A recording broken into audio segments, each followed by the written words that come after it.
早上车都从家里面开到目的地了，还没热。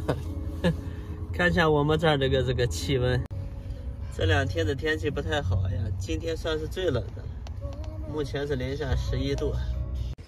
车进不了小区，工具能少带就少带。完了，线都冻得梆梆硬了，这不小心一折是不是就断了？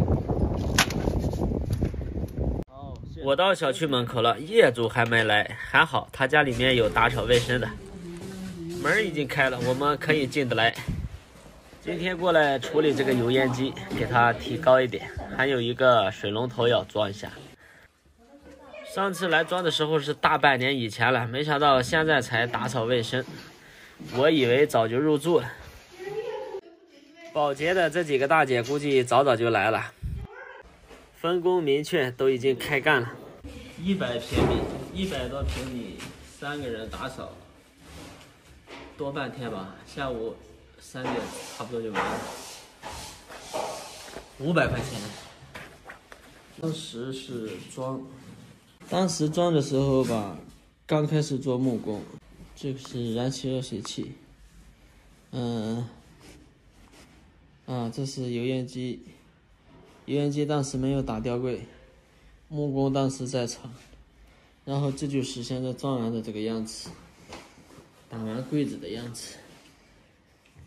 客户说是，哎呀，太低了，一个劲儿的往高要调。我给你量一下这个高度，到台面是75，然后从这儿到这儿是74。这个烟机呢，它比较窄，你看现在40公分都不够，不像我们那种梯形的油烟机，梯形的油烟机就是要比较宽一点。你在这干活的时候就咣碰脑袋，所以说提高一点。它这个其实不碍事的，这做饭根本就什么影响都没有。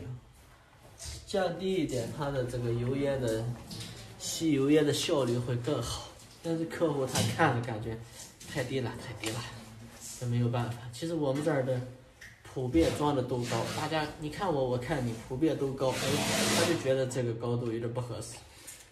这个高度是当时有一个图纸的，按那个比例尺寸，按那个尺寸给装的。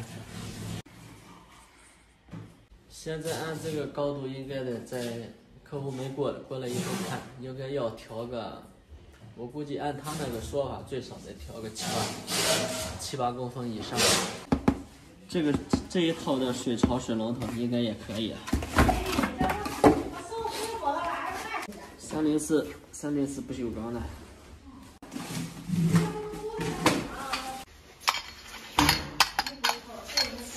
正方形的，哈哈。客户过来先发烟，我就拒绝了。视频里面还是尽量少抽吧。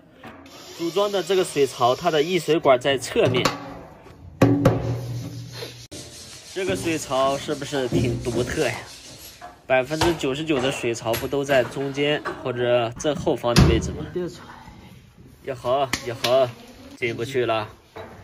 这个设计有点问题呀。看到了没？另一边放进去了，这边就卡住了。上来的时候说工具能少带就少带，麻烦摄影师又跑一趟。这个动作代表几个意思？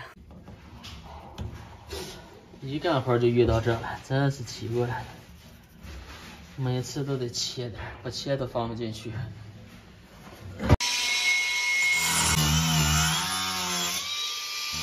威胁动作切勿模仿。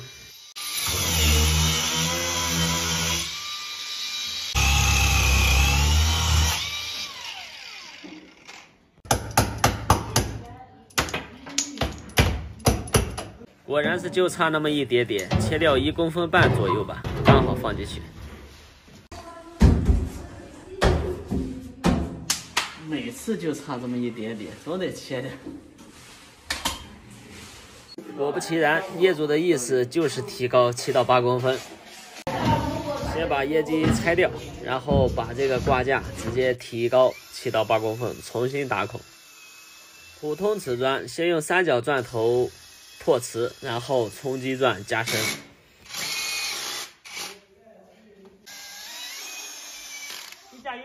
挂烟机的时候要动作连贯，一气呵成，尽量一次完成，否则就得找人帮忙了。烟管已经把它接好，这个高度客户非常满意。水槽试水，封边打胶。看一下高度，从刚才的74提高到了81。可惜这地方没有插座，有插座的话，我给大家演示一个油烟机的升降功能，非常强大。好了，本次服务圆满结束，不足之处请大家多多指点。收拾工具，准备走人，下期我们再见，拜拜。